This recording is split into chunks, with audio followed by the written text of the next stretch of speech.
Sa simula pa lang, alam ko nang may kakaiba sa akin. Simula pagkabata, palagi akong nananaginip ng mga lugar na hindi ko pa napupuntahan, ng mga tao na hindi ko pa nakikilala. Parang mga piraso ng nakaraan na hindi akin. Ngunit sa totoo lang, hindi ko ito pinansin. Akala ko'y bahagi lamang ito ng pagiging malikhain ng isang bata. Hanggang isang araw, habang naglalakad ako pa uwi mula sa eskwela, isang matandang lalaki ang lumapit sa akin. Ang kanyang mga mata ay puno ng kaalaman na parang nakikita niya ang mga lihim ng sansinukob. "Ikaw ba si Alon?"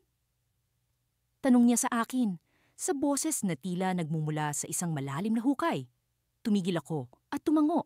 Nagtataka kung paano niya nalaman ang pangalan ko. "Ako nga," sagot ko, habang pilit kong ginugunita kung saan ko siya nakita. "Meron kang misyon," sabi niya. At sa mga salitang iyon, naramdaman kong nagbago ang hangin sa paligid. "Kailangan mong burahin ang iyong sarili mula sa kasaysayan." Nabigla ako. "Anong ibig mong sabihin? Paano ko mabubura ang sarili ko?" Ngumiti siya, ngunit ang kanyang mga mata ay puno ng lungkot. "Ikaw ang susi. Ikaw lang ang makakagawa nito. Kapag nagawa mo na, maililigtas mo ang mundo mula sa madilim na kapalaran." Hindi ko alam kung bakit, ngunit sa kabila ng kanyang kakaibang pahayag, naniniwala ako. Marahil ay dahil sa isang bahagi ng aking sarili na matagal nang naghahanap ng kahulugan sa mga panaginip ko. "Paano?" Tanong ko, puno ng pag-alinlangan. "May isang lugar," sagot niya. "Isang lugar na hindi nakikita ng karamihan, ngunit alam ng puso mo. Sundan mo ang iyong mga panaginip at makikita mo ito." Nang umuwi ako ng gabing iyon, hindi ako makatulog. Ang sinabi ng matandang lalaki ay paulit-ulit na tumutunog sa aking isip. Ngunit sa likod ng takot, may isang bahagi ng akin na nagsasabing ito ang tamang gawin. Lumipas ang mga araw at unti-unti kong napagtanto na nagiiwan ako ng bakas. Ang mga alaala ng mga tao sa paligid ko ay unti-unting nawawala. Parang unti-unti akong nagiging multo sa sariling buhay ko. Ang mga kaibigan ko, ang pamilya ko, hindi na nila maalala ang pangalan ko. Sa kabila ng lahat ng ito, nagpatuloy ako. Sinundan ko ang aking mga panaginip. Hanggang isang araw, natagpuan ko ang lugar na binanggit ng matandang lalaki. Isang lumang tore na nakatayo sa gitna ng kagubatan. Sa loob nito ay may sinaunang orasan. Ang mga kamay nito ay hindi gumagalaw. Habang nakatayo ako sa harap ng orasan, may kakaibang pakiramdam na dumaloy sa akin. Para bang ito ang katapusan ng lahat ng aking hinahanap. Ngunit nang akmang ikakabit ko ang aking kamay, sa orasang iyon, isang tinig ang narinig ko mula sa likuran. "Alon, huwag!" Sigaw ng isang babaeng hindi ko pa nakita. Ang kanyang mga mata ay puno ng takot at pagmamakaawa. "Kung burahin mo ang sarili mo, mawawala ang lahat ng alaala natin." Hindi ko siya kilala, ngunit sa kanyang mga mata, naramdaman ko ang koneksyon. Parang alam ko siya mula sa isang buhay na hindi ko maalala. Sa mga sandaling iyon, bumaha ang mga alaala sa akin. Mga alaala ng isang buhay na puno ng ligaya, ng pag-ibig na tila hindi ko kayang talikuran. Ngunit kailangan kong magdesisyon. Iyon ang tanging paraan para iligtas ang mundo. Ngunit paano kung totoo ang sinasabi niya? Paano kung sa pagbura ko sa sarili ko, hindi lang ang mga alaala ko ang mawawala, kundi pati ang pag-asa ng isang masayang kinabukasan? Ngunit sa pag-ikot ng oras, isang desisyon ang kailangan kong gawin.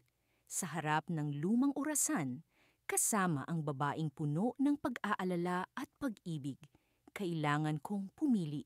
At sa sandaling iyon, naramdaman kong may ibang puwersa na nagpapadala ng panginginig sa aking kalamnan. Sa sandaling nagpasya akong burahin ang aking sarili sa kasaysayan, naramdaman ko ang malamig na hangin na pumapaspas sa aking pisngi. Ang pag-asa ay kumikislap sa aking puso, sabay sa pag-aalala kung ano ang maaaring mangyari sa aking desisyon. Hindi ito isang simpleng hakbang. Ito ay isang sakripisyo na may kapalit na hindi ko lubos mawari. Gayunpaman, sa kabila ng takot, alam kong ito ang tanging paraan upang iligtas ang mundo mula sa nagbabadyang kapahamakan. Sa bawat hakbang na aking tinahak, ang mga alaala ng nakaraan ay nagsimulang maglaho, tulad ng mga patak ng ulan na unti-unting nawawala sa lupa. Sa bawat paghinga, nararamdaman ko ang pagkawala ng koneksyon sa mga taong mahalaga sa akin, ang mga kaibigan, pamilya, at ang mga taong naging bahagi ng aking buhay. Ngunit alam ko, hindi ako mag-iisa sa bagong paglalakbay na ito. Ang oras ay tila isang ilog na walang humpay na umaagos. Dinadala ako sa iba't ibang puok ng kasaysayan. Sa bawat paglipat ng eksena, unti-unti kong nakikita ang mga pagbabagong dulot ng aking desisyon. Mga lungsod na hindi na matutumbasan ang kanilang dating ganda. Mga tao na hindi na makikilala ang kanilang mga sarili at mga pangarap na hindi na matutupad. Ang lahat ng ito ay bahagi ng bagong realidad na aking nilikha. Isang araw, sa gitna ng paglalakbay, napadpad ako sa isang lugar na tila walang hangganan. Isang espasyo na puno ng liwanag at anino. Dito, nakatagpo ko ang isang matandang lalaki na tila may alam sa aking mga pinagdaraanan. Ang kanyang mga mata ay puno ng karunungan at ang kanyang boses ay may kakaibang lakas. Alam mo ba, wika niya, na sa bawat pagbura mo sa iyong sarili, may isa kang bagay na hindi mo maaaring baguhin? Naguguluhan ako sa kanyang sinabi, ngunit may bahagi ng aking sarili na tila nauunawaan ang kanyang mensahe. Ano ang ibig mong sabihin? Tanong ko. Pilit na iniuunawa ang kanyang mga salita. Ang iyong puso. Sagot niya, ang iyong puso ay nananatili kahit pa naglaho ka sa kasaysayan. Ang iyong pag-ibig, ang iyong sakripisyo, iyan ang hindi mo maaaring burahin. Napaluhod ako sa harap ng matanda, na parang may bigat ang mga salitang kanyang binitiwan. Sa kabila ng pagnanais kong burahin ang aking presensya sa mundo, ang aking puso ay nananatiling nagmamahal, nananatiling umaasa. Ang damdaming ito ay tila isang kislap na hindi mawawala kahit pa sumapit ang kadiliman. Sa mga sumunod na araw, patuloy akong naglakbay sa iba't ibang panahon. Nakita ko ang mga digmaan, ang mga kapayapaan, at ang hindi mabilang na mga pagkakataon kung saan ang tao ay may kapangyarihang magbago ng kanyang kapalaran. Sa bawat yugto ng kasaysayan, naramdaman ko ang aking puso na umaalab, naghahangad ng kapayapaan para sa lahat. Hanggang sa isang gabi, sa ilalim ng isang langit na puno ng bituin, naramdaman ko ang isang kakaibang puwersa na tila bumabalot sa akin. Isang enerhiya na tila humihila sa akin pabalik sa kasalukuyan, sa isang mundo kung saan ako ay nagmula. Hindi ko may paliwanag ang damdaming ito, ngunit alam ko na ito ang susi sa aking paglalakbay. Sa pagmulat ng aking mga mata, nakita ko ang isang daan na puno ng liwanag, isang daan na nag-uugnay sa nakaraan at sa hinaharap. Ang landas na ito ay tila nag-aanyaya sa akin na bumalik, ngunit sa ibang anyo, isang anyo na puno ng pag-asa at pagmamahal. Sa huli, napagtanto ko na ang tunay na sakripisyo ay hindi ang pagkawala ng aking sarili sa kasaysayan, kundi ang pagyakap sa bawat pagkakataon na makapagbigay ng pag-asa sa iba. Ang aking paglalakbay ay hindi tungkol sa pag-alis, kundi sa paglikha ng mas magandang mundo para sa lahat. Ngunit sa bawat hakbang na aking tinatahak, nararamdaman ko ang kakaibang presensya. Isang anino na tila sumusunod sa akin, na parang may isang nilalang na nais akong makilala. Ang presensyang ito ay hindi ko maipaliwanag, ngunit alam kong ito ay may mahalagang kahulugan sa aking paglalakbay. Sa dulo ng landas, tumayo ako sa harap ng isang pintuan na may nakaukit na mga simbolo. Sa pagbukas nito, naramdaman ko ang malamig na hangin na bumabalot sa akin, tila nag-aanyaya sa isang bagong simula. Ngunit sa likod ng pinto, isang nakatagong katotohanan ang naghihintay. Ang tunay na dahilan ng aking paglalakbay, ang misteryo na kailangan kong tuklasin. Ito na ba ang simula ng aking bagong kapalaran?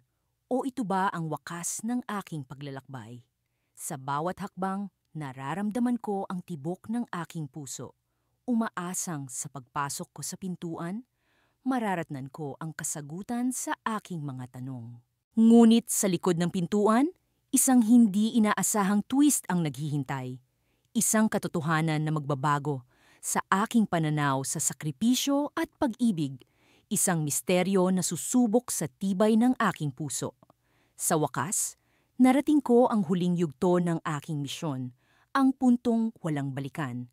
Ang mga nakaraang hakbang ay puno ng pag-aalinlangan at sakit. Ngunit alam kong ito ang kailangan kong gawin. Ang mundo ay nasa bingit ng pagkawasak at ako ang tanging may kakayahang pigilan ito. Ang aking pag-iral, ang aking kwento ay kailangang magtapos upang ang iba ay makapagsimula muli. Sa paglalakbay ko sa mga timeline, natutunan ko ang halaga ng bawat sandali sa kasaysayan.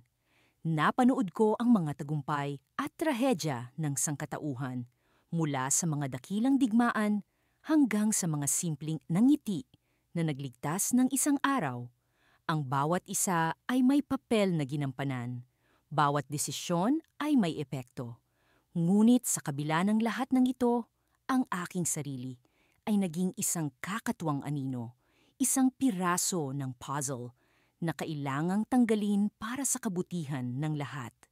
Bago ko simula ng proseso ng pagburang ito, bumalik ako sa sandaling una kong nalaman ang aking kapalaran. Nasa isang maliit na silid ako, puno ng mga libro at lumang mapa. Nang dumating sa akin ang mensahe mula sa hinaharap. Isang misteryosong boses ang nagsalita. Sinasabi sa akin ang tungkol sa isang kasalukuyang krisis na nagbabanta sa pag-iral ng mundo. Ikaw ang susi, sabi nito. Ngunit ikaw rin ang hadlang. Sa simula, hindi ko ito maunawaan. Ngunit sa paglipas ng panahon, sa paglalakbay ko sa iba't ibang panahon, naging malinaw sa akin ang ibig sabihin ng mensahe.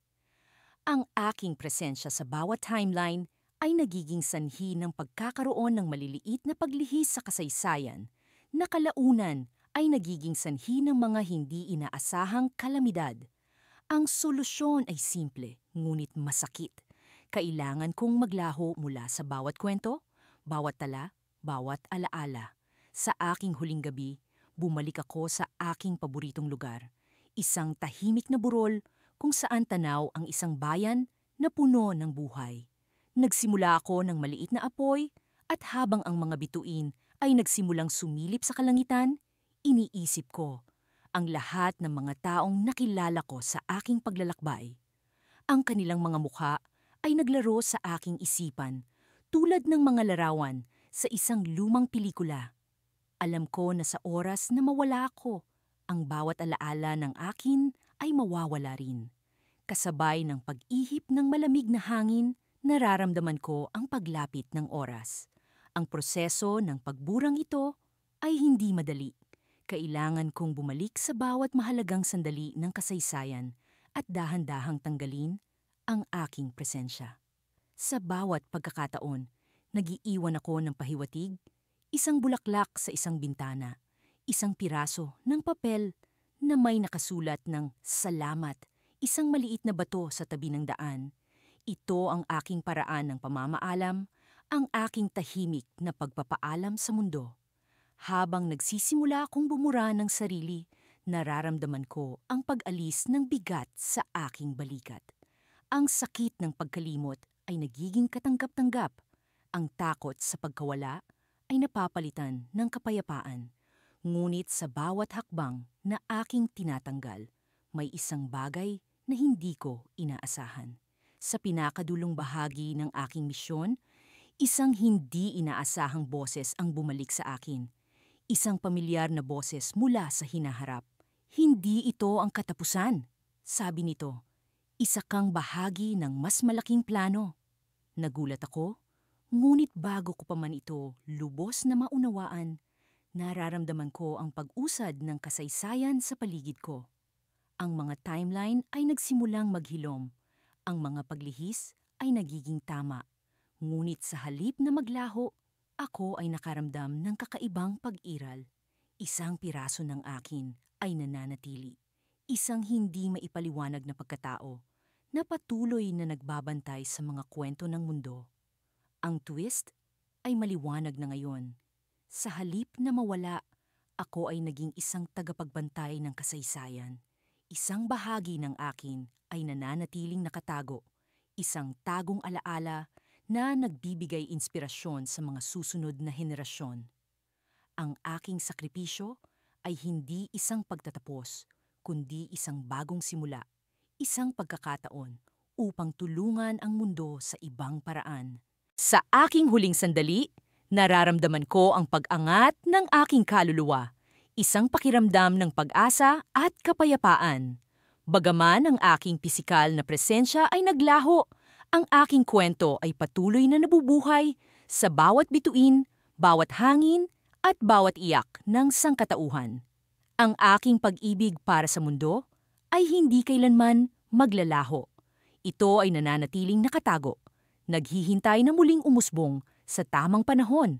Sa mga araw na lumipas, ramdam ko ang bigat ng aking desisyon, ang mga alaala ng nakaraan, ng mga taong mahalaga sa akin, ay patuloy na bumabalik sa aking isipan. Bawat hakbang ko ay tila may kalakip na pag-aalinlangan, ngunit alam kong wala na akong ibang pagpipilian. Ang misyon ko ay ang burahin ang aking sarili sa kasaysayan upang iligtas ang mundo mula sa nalalapit na pagkawasak. Sa aking paglalakbay, nakilala ko si Ilara, isang babaeng may kakaibang abilidad na makapaglakbay sa mga timeline. Siya ang naging gabay ko sa pag-unawa sa komplikadong suliraning ito. Sa bawat pagtalon namin sa iba't ibang panahon, siya ang naging katuwang ko sa pag-aral sa mga posibleng resulta ng aking desisyon. Ang bawat timeline ay may kanya-kanyang katotohanan, sabi ni Ilara, habang nakatayo kami sa gilid ng isang cliff kung saan tanaw ang buong lungsod na puno ng gusali. Kapag nawala ka sa lahat ng ito, magbabago ang daloy ng kasaysayan.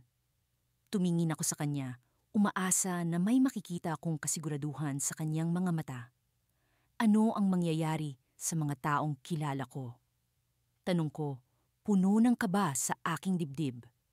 Maaaring hindi kanila makilala, ngunit ang kanilang mga buhay ay magpapatuloy, sagot niya.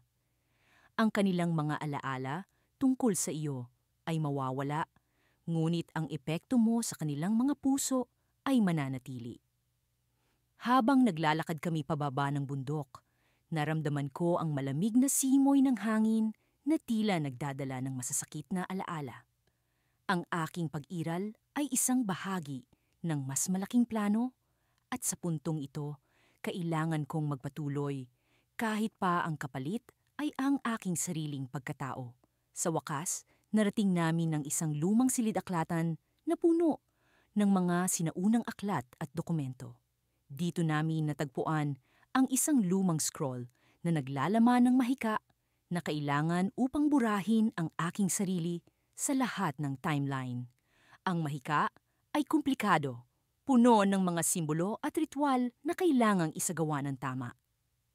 Nandito na tayo, bulong ni Ilara habang hinihila ang scroll mula sa isang lumang istante. Ito ang magiging susi para sa iyong layunin. Habang binabasa ko ang mga matandang salita, naramdaman ko ang panginginig sa aking kamay. Ang kapangyarihan ng mahika ay tila sumasanib sa akin. At sa isang iglap, nagkaroon ako ng panibagong lakas. Ngunit sa kabila nito, ang katotohanan na mawawala ako sa kasaysayan ay patuloy na bumabalot sa akin ng takot. Handa ka na ba? Tanong ni Ilara, Ang kanyang boses ay puno ng pag-unawa. Tumango ako, kahit na ang puso ko ay nag-aalangan pa rin. Walang ibang daan kundi ang magpatuloy. Isinagawa namin ang ritual sa gitna ng silid-aklatan. Ang mga sinaunang salita ay binigkas ko ng may buong lakas at determinasyon. Ang paligid ay nagbago, ang mga hangin ay umikot sa amin, at ang mga aklat ay nagliparan sa ere. Nararamdaman ko ang kapangyarihan ng mahika na unti-unting sumasanib sa akin. Binubura ang bawat bakas ng aking pag-iral. Ngunit sa kalagitnaan ng ritual, isang kakaibang pangyayari ang naganap.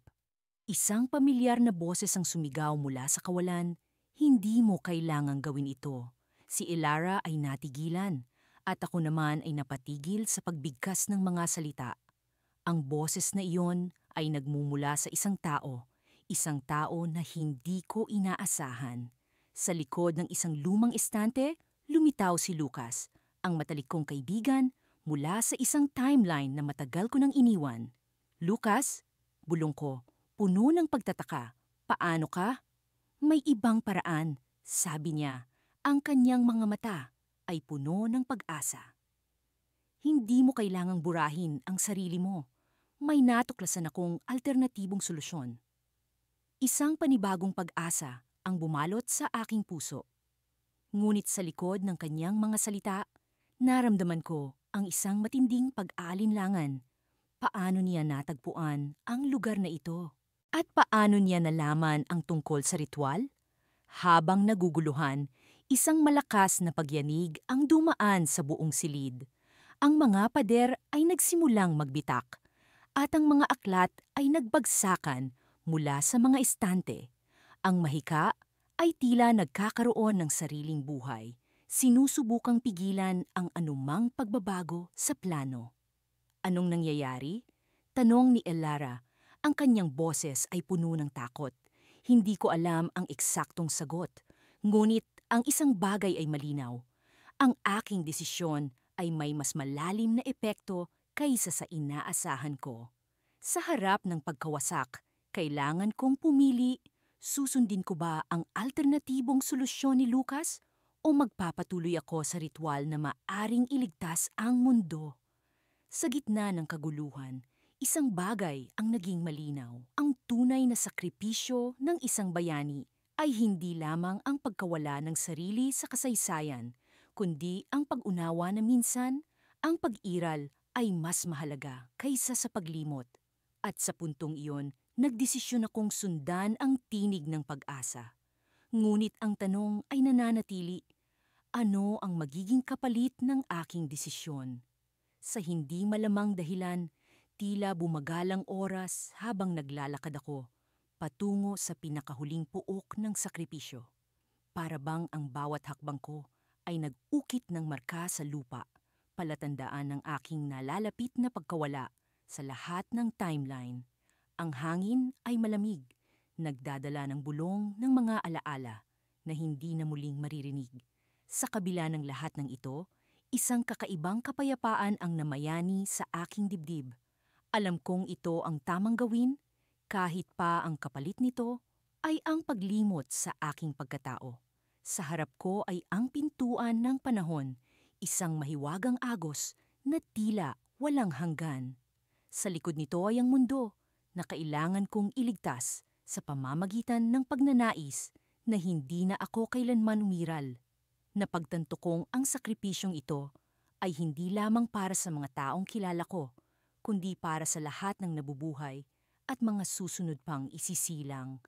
Isa akong maliit na bahagi ng mas malawak na plano, isang fragment na dapat mabura upang maibalik ang balanse.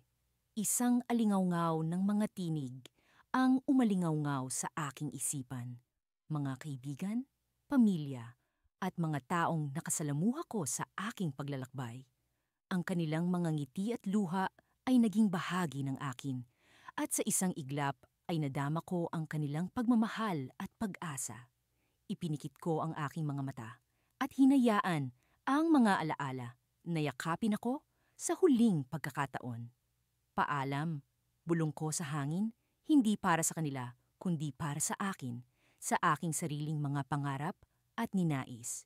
Nang buksan ko ang aking mga mata, nakita ko ang isang hindi inaasahang bisita. Si Ana, ang nag-iisang tao na hindi ko inaasahang makikita sa mga huling sandali.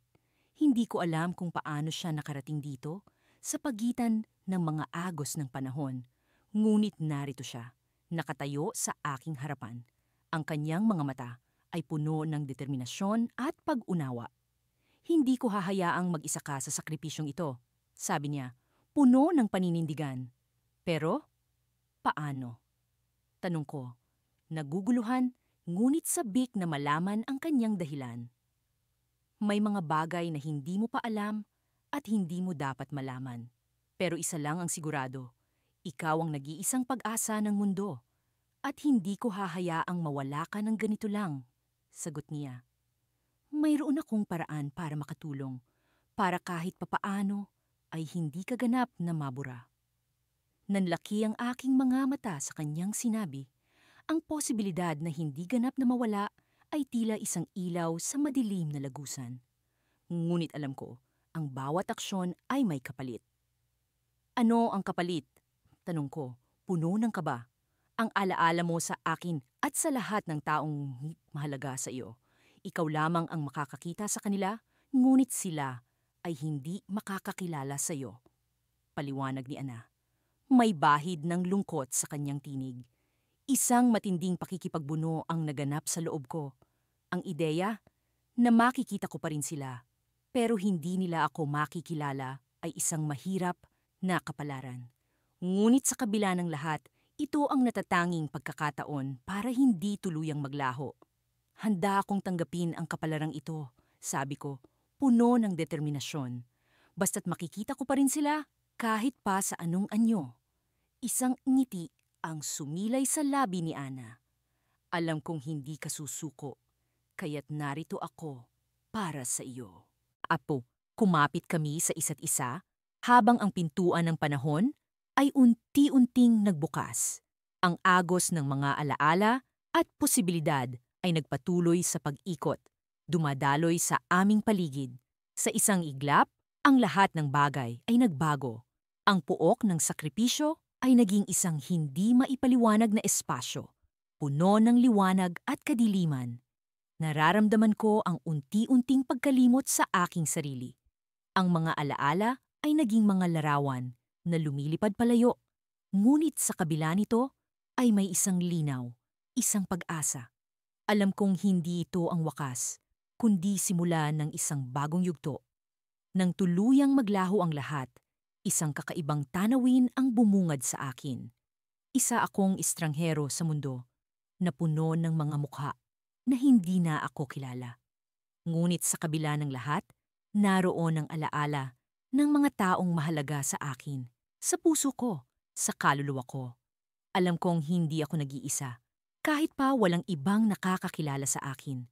Ngunit sa likod ng lahat ng ito, isang hindi inaasahang tanong ang lumitaw sa aking isipan. Ano ang tunay na plano ni Ana? Bakit narito siya sa huling sandali? At ano pa ang hindi ko alam?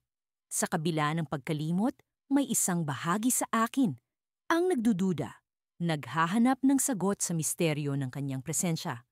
Ang aking sakripisyo ay hindi ang tunay na wakas, kundi simula ng isang bagong paglalakbay na puno ng katanungan at pag-asa.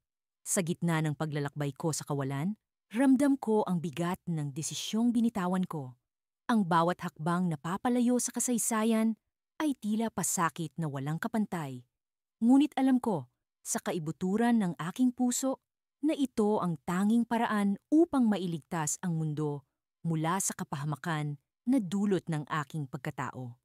Nagsimula ako sa isang maliit na sulok ng kawalan, isang lugar na walang oras, walang espasyo, isang pook na tila nilikha lamang para sa aking pagpapaalam. Dito ko nakita ang mga alaala ng nakaraan, mga kislap ng kaganapang hindi na muling maitatala sa kasaysayan. Sa unang pagkakataon, nasilayan ko ang mga taong minahal ko, ang mga kaibigan at pamilya na hindi na makakakilala sa akin. Ang kanilang mga mukha ay naglalaban sa aking isipan. Mga ngiti, mga luha, mga pangakong hindi na mabibigyan ng katuparan. Sa bawat pagtanaw, ramdam ko ang hapdi ng pagkawala. Ang mga sandaling iyon, hindi ko alam kung kailan ko sila muling makikita o kung makikita ko pa sila kailanman. Sa gitna ng aking pagninilay-nilay, biglang nagbago ang paligid. Isang ilaw ang lumitaw sa kadiliman. Isang pinto patungo sa huling yugto ng aking sakripisyo. Sa likod ng pintong ito, ang kasalukuyang panahon. Ang mundo na matagal ko nang iniwan para sa mas malaking layunin. Alam kong ito ang huling pagkakataon na makikita ko ito. Ang huling pagkakataon na mararamdaman ko ang init ng araw sa aking balat. Ang huling pagkakataon na makakalanghap ako ng hangin ng mundo. Isang tinig ang narinig ko mula sa likod ng pintuan. Isang boses na pamilyar, ngunit hindi ko matukoy kung kanino. Huwag kang matakot, wika nito. Ang iyong sakripisyo ay may halaga, ngunit hindi mo ito kailangang gawin ng mag-isa. Naguluhan ako sa mensaheng iyon. Paano ko hindi gagawin ito ng mag-isa? Ang aking pagsasakripisyo ay isang bagay na ako lamang ang makakagawa. Ngunit ang tinig ay patuloy na bumubulong sa akin. Tila may sinasabi na hindi ko palubos na nauunawaan. Habang papalapit ako sa pintuan, naramdaman ko ang pag-ikot ng oras sa paligid ko. Ang mga nakaraang desisyon, mga pagkakamali at mga tagumpay ay nagbalik, ngunit hindi ko na sila maramdaman. Ang kanilang mga kislap ay hindi na bahagi ng aking pagkatao. Ako ay parang anino sa sarili kong kasaysayan. Sa kabila ng lahat, isang bahagi ng aking isipan ang hindi mapalagay. Ang tinig na iyon, ang mga salitang binitiwan nito, ay patuloy na umuukilkil sa aking diwa. Hindi ko mawari kung ano ang kahulugan ng mga ito, ngunit nararamdaman ko na may nakatagong mensahe. Habang naglalakad ako sa landas patungo sa pintuan, isang kislap ng pag-asa ang sumilay sa aking isipan. Paano kung may paraan upang hindi ko tuluyang burahin ang sarili ko? Paano kung may pagkakataon pang magawa ko ito nang hindi nawawala? Sa sandaling iyon, isang bagong kaisipan ang lumitaw sa akin. Ang tinig na iyon ay hindi isang kalaban, kundi isang gabay. Isang tao mula sa ibang panahon, mula sa ibang dimensyon, na nag-aalok ng tulong. Hindi ko alam kung paano, ngunit naramdaman ko ang koneksyon sa tinig na iyon. Isang hindi maipaliwanag na ugnayan na nagbigay sa akin ng lakas at tapang. Sa huli, narating ko ang pintuan. Hinawakan ko ang seradura at naramdaman ko ang malamig na bakal sa aking palad. Ngunit bago ko ito buksan, isang kislap ng kaalaman ang luminaw sa akin. Ang tinig na iyon, ang mensaheng binitiwan nito, ay may isang lihim na hindi ko palubos na nauunawaan. Ang aking sakripisyo ay hindi ang katapusan, kundi simula ng isang bagong paglalakbay. Sa sandaling binuksan ko ang pintuan, isang matinding liwanag ang bumalot sa akin. Sa kabila nito, hindi ko naramdaman ng takot, kundi ang pag-asa. Ang tinig ay naririnig ko muli, ngunit sa oras na ito, malinaw na malinaw. May paraan, sabi nito. May paraan upang hindi ka tuluyang mawala. At sa pagpasok ko sa liwanag, ang mundo ay nagbago. Ang aking kasaysayan ay naglaho. Ngunit sa halip na kawalan, isang bagong landas ang bumukas sa harapan ko. Isang pagkakataon upang ituwid ang mga pagkakamali, upang muling buuin ang mundo ng hindi nawawala. Ngunit paano? Paano ko magagawa ito? Ang kasagutan ay nasa tinig na iyon, ang gabay na nag-aalok ng pag-asa sa panahon ng kawalan. Sa pagbulusok ko sa bagong landas, isang tanong ang bumabagabag sa akin. Isang tanong na kailangan kong masagot. Sino ang tinig na ito at paano nito mababago ang aking kapalaran? At doon, sa harap ng bagong mundo, nagsimula ang isang paglalakbay na puno ng pag-asa at misteryo. Sa bawat hakbang ko papalapit sa portal ng walang hanggan, dama ko ang bigat ng desisyon kong burahin ang aking sarili mula sa kasaysayan. Ang hangin ay tila puno ng mga bulong ng mga alaala na hindi ko na muling maririnig. Ang mga dahon ng mga puno ay sumasayaw sa hangin, tila nagpaalam, kasabay ng mga alon ng damdamin na nag-uumapaw sa aking dibdib. Alam ko na ito na ang huling pagkakataon na mararamdaman ko ang ganitong uri ng koneksyon sa mundo.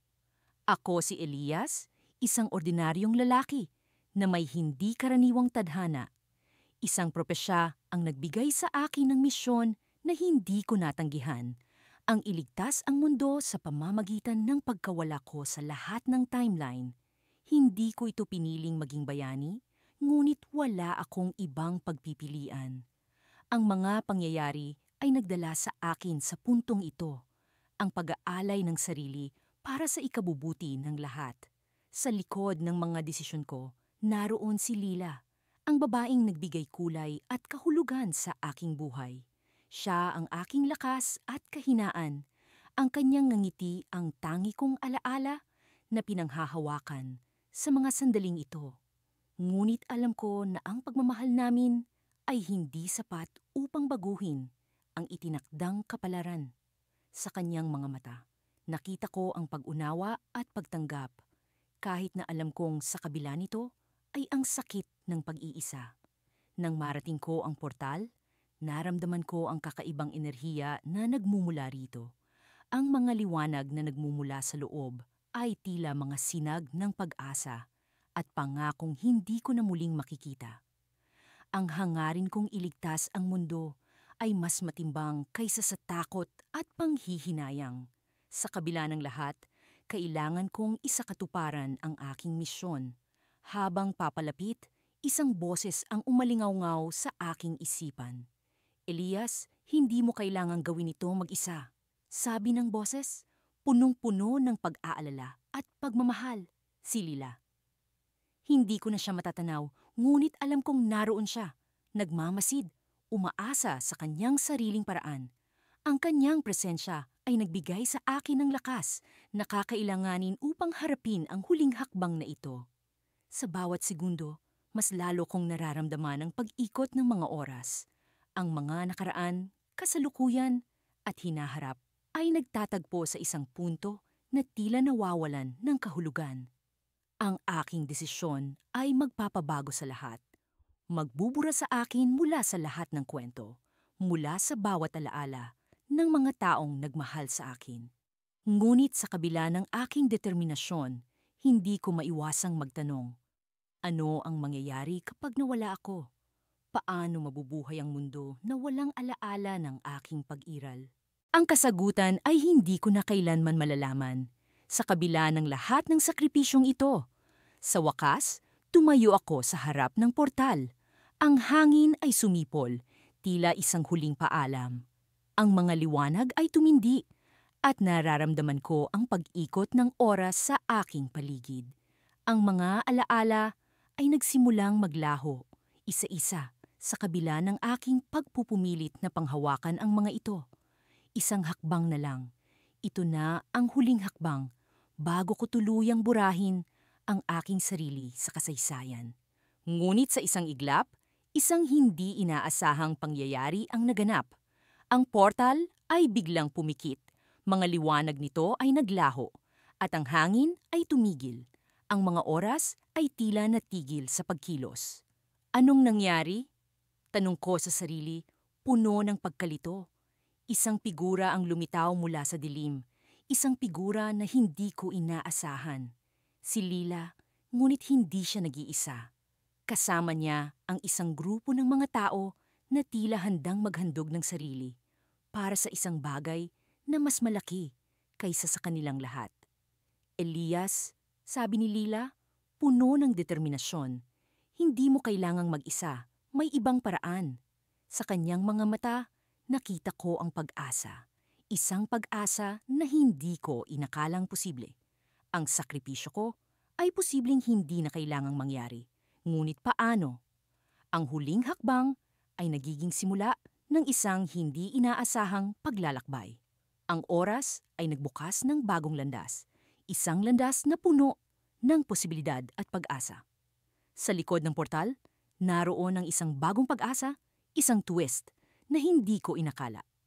Sa pag-ikot ng mga pangyayari, muling nagising ang aking damdamin. Isang pag-asa na hindi ko inasahan. Ang aking kwento ay hindi pa tapos. Ang mundo ay hindi pa nawawalan ng pag-asa. Ang aking sakripisyo ay isang simula ng bagong paglalakbay. Ang cliffhanger na ito ay nag-iwan ng tanong sa aking isipan. Ano magiging papel ko sa bagong kwentong ito? Sa paglipas ng mga araw, unti-unti kong naramdaman ang bigat ng aking desisyon. Ang bawat hakbang ay tila isang hakbang papalapit sa kawalan. Sa kabila ng aking matinding determinasyon na burahin ang aking sarili mula sa kasaysayan, hindi ko maiwasan ang damdamin ng kawalan ng katiyakan na parang bawat oras na lumilipas ay nagiging buhaghag na alikabok ang aking pagkatao. Isang gabi, habang nakaupo ako sa isang madilim na sulok ng aming bahay na hindi na magtatagal ay magiging bahagi na lamang ng nakaraan, naisip kong bisitahin ang isang lugar na puno ng alaala, ang lumang silungan sa likod ng bahay. Noon pa man, ito ang aking taguan kapag ang mundo ay tila hindi maunawaan. Dito ko rin natagpuan ang lumang diary ng aking ina, kung saan detalyado niyang isinusulat ang bawat pangarap niya para sa akin. Binuksan ko ang diary at nabasa ang mga pahina kung saan nakasulat ang kanyang mga hangarin para sa aking kinabukasan, mga pangarap na hindi ko na kailanman matutupad. Sa bawat talata, nararamdaman ko ang kanyang walang kapantay na pag-ibig na tila umaabot mula sa nakaraan patungo sa kasalukuyan.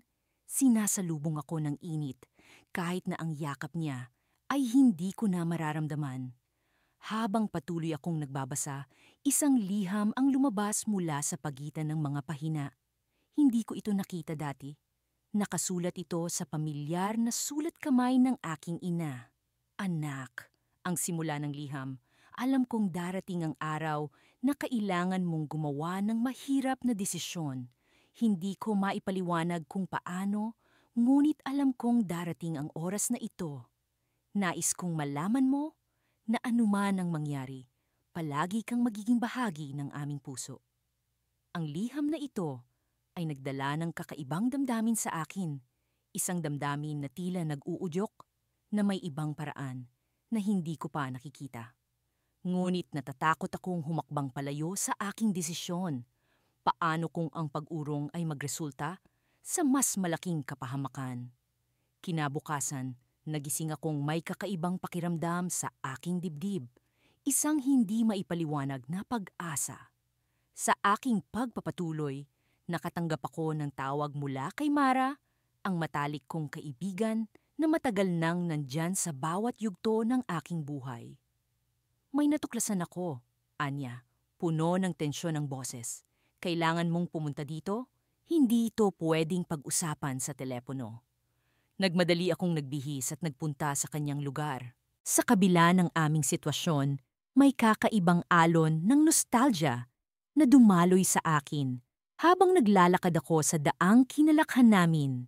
Sa bawat hakbang, tila naririnig ko ang mga halakhak ng aming kabataan, ang mga pangako ng walang katapusang tag-init, ang mga pag-asa na tila walang hangganan. Pagdating ko sa bahay ni Mara, sinalubong niya ako ng isang piraso ng papel.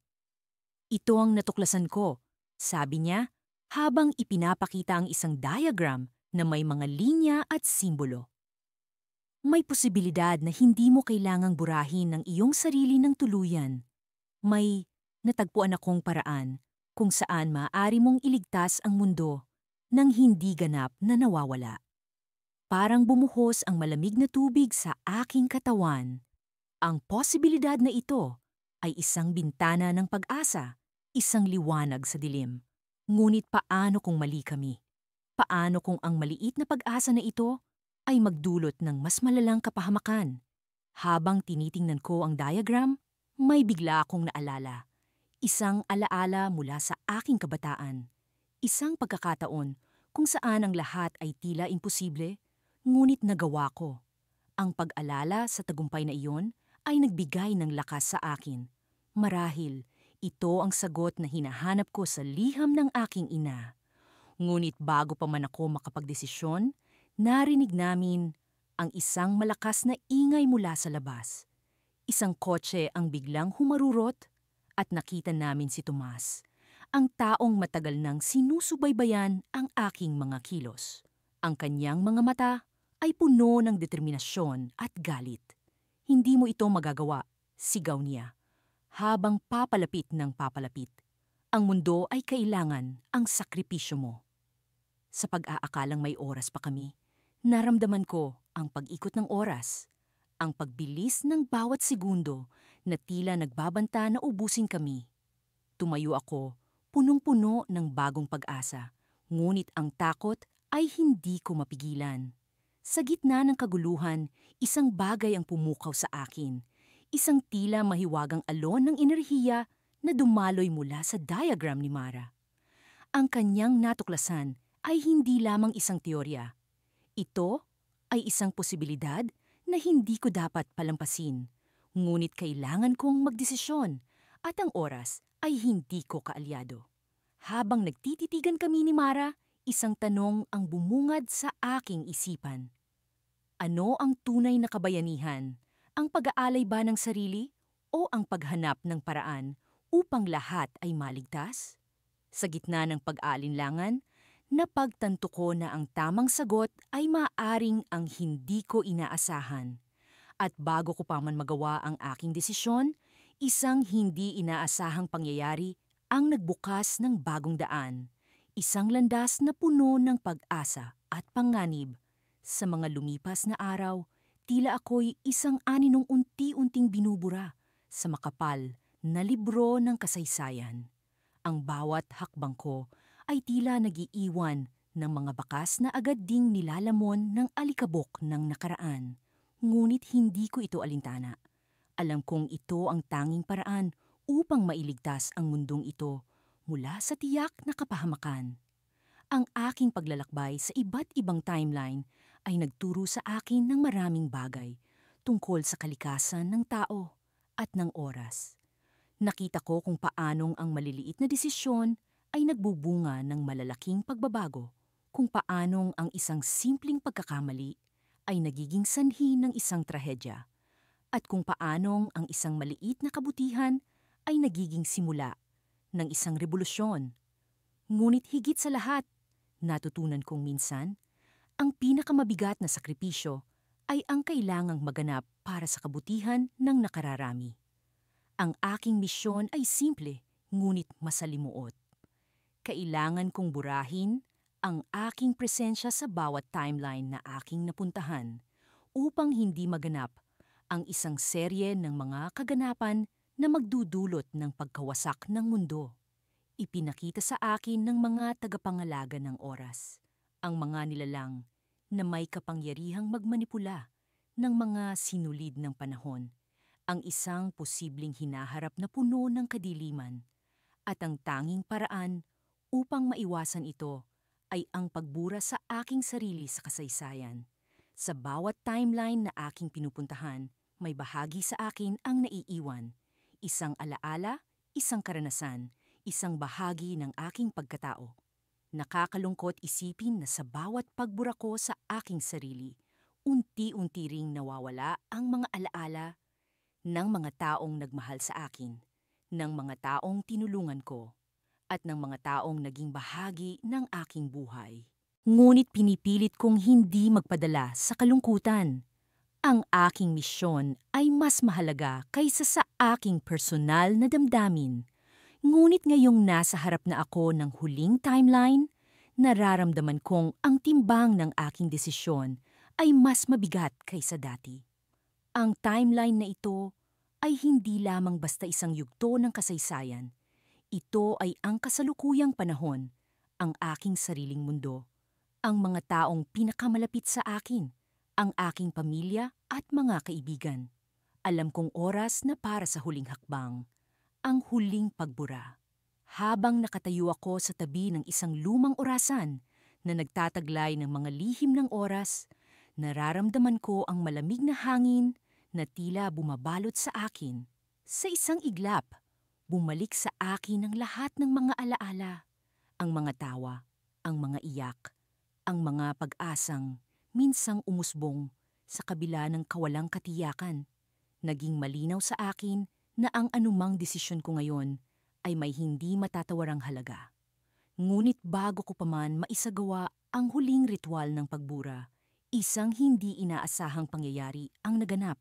Isang misteryosong boses ang umalingaw-ngaw sa kawalan, tila nagmumula sa mismong kalaliman ng oras.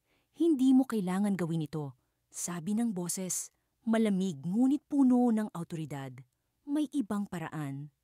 Napatingin ako sa paligid, subalit wala akong ibang nakita kundi ang mga naglalakihang alon ng panahon na bumabalot sa akin. Sino ka? Tanong ko, puno ng pag-alinlangan. Ang boses ay saglit na nagkaroon ng katahimikan bago muling nagsalita. Ako ang kinabukasan mo, ang maaari mong maging. Hindi ko lubos maunawaan ang sinasabi ng boses. Paano magiging posible na may iba pang paraan? Sa lahat ng naipaliwanag ng mga tagapangalaga ng oras, malinaw na ang pagbura sa aking sarili ang tanging solusyon. Ngunit ang boses ay tila puno ng kumpiyansa. Parang alam nito ang isang lihim na hindi ko pa natutuklasan. Mayroon kang pagpipilian, sabi nito. Isang landas na hindi mo pa nakikita. Ngunit kailangang buksan mo ang iyong isip at puso upang mahanap ito. Ang mga salitang iyon ay tila isang hamon, isang paanyaya na tuklasin ang isang bagong daan. Ito ang twist na hindi ko inaasahan. Isang pagkakataong maaaring magbago ng lahat ng aking nalalaman tungkol sa oras, sakripisyo at pag-asa. Ngunit handa ba akong sumugal? Handa ba akong bitawan ang lahat ng aking pinanghahawakan para sa posibilidad ng isang bagong kinabukasan?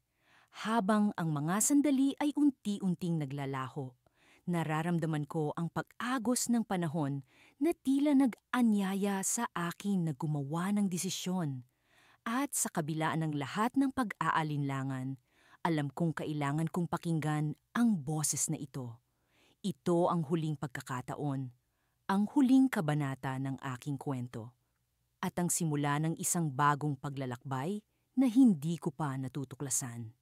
Sa huling sandali, habang ang mga bakas ng aking pagkatao ay nagsisimula ng maglaho, ako'y tumalon sa kawalan, sa isang bagong landas na puno ng mga hindi inaasahang pangyayari. Isang cliffhanger na nag-iiwan ng mas marami pang tanong kaysa sagot. Ngunit alam kong ang bawat hakbang ay bahagi ng aking tunay na kapalaran.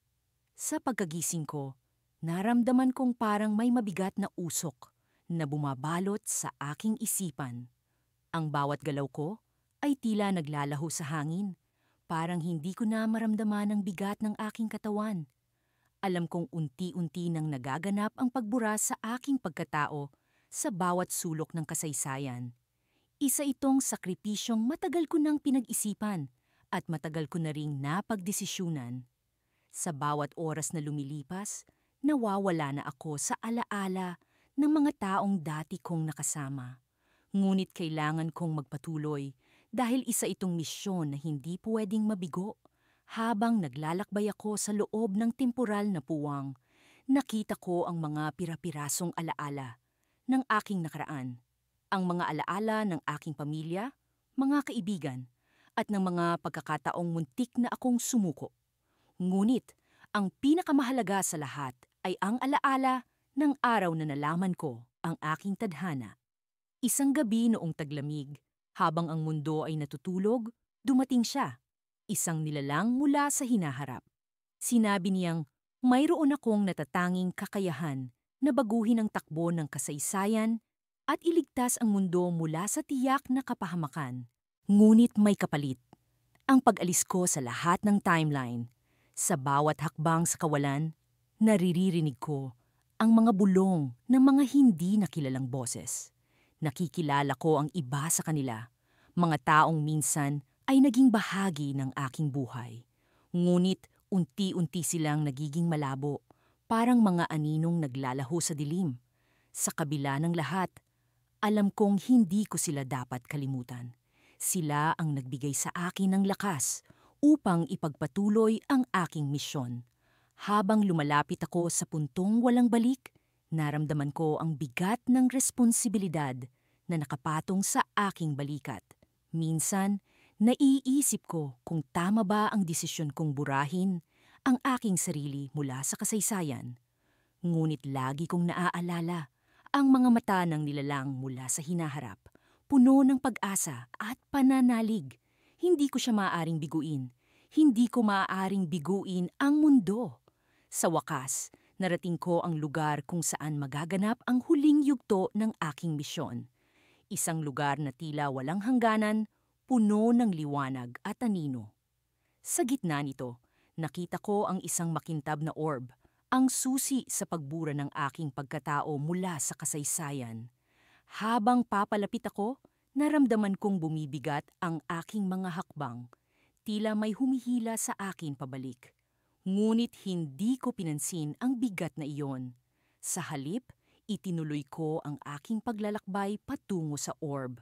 Nang mahawakan ko ito, naramdaman kong parang may alon ng enerhiya na dumaloy sa aking katawan. Isang pakiramdam ng kalayaan at pangungulila ang sabay na bumalot sa akin. Ngayon, ito na ang huli kong pagkakataon upang magpaalam. Lumingon ako kahit alam kong wala nang makakaalala sa akin. Sa sandaling iyon, biglang lumitaw ang isang anino mula sa kawalan. Isa ito sa mga hindi inaasahang pangyayari na bumalot sa aking isipan. Sino siya? Bakit siya narito? Tiningnan ko siya ng mabuti at doon ko napagtanto ang hindi ko inaasahan. Ang anino ay isang version ko mula sa ibang timeline. Tila isang multo ng aking dating sarili. Siya ang naging representasyon ng lahat ng posibleng ako na hindi kailanman naganap. Alam mo bang sa pag-aalis mo sa iyong sarili, may isa pang mangyayari na hindi mo inaasahan? Tanong ng anino. Ang tinig ay puno ng misteryo at babala. Sa pagbura mo sa iyong sarili, may isa pang puwang ang magbubukas. Isang puwang na maaaring mapuno ng mas madilim na puwersa. Hindi ko alam kung paano siya sumulpot, ngunit ang kanyang babala ay tila may dalang katotohanan na hindi ko maaring baliwalain. Sa isang iglap, ang lahat ng pinaghirapan kong ipaglaban ay tila naging alanganin. Ang mundo ay maaaring maligtas mula sa aking pagkabura.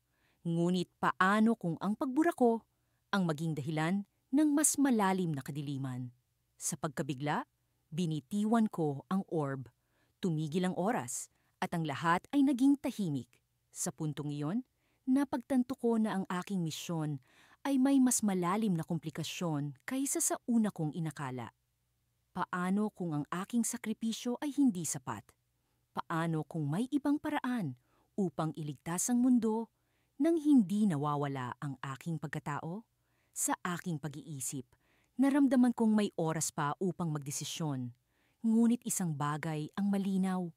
Kailangan kong malaman ang katotohanan bago ko gawin ang huling hakbang. Kung may mas madilim na puwersa, kailangan ko itong harapin. Ngunit paano? At sino ang tutulong sa akin kung hindi na nila ako kilala? Ang anino ay tumayo pa rin sa aking harapan, tila naghihintay ng aking desisyon.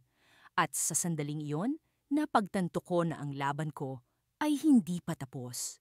Ang bagong yugto ng aking misyon ay nagsisimula pa lamang. At ito'y puno ng mga tanong na kailangang masagot.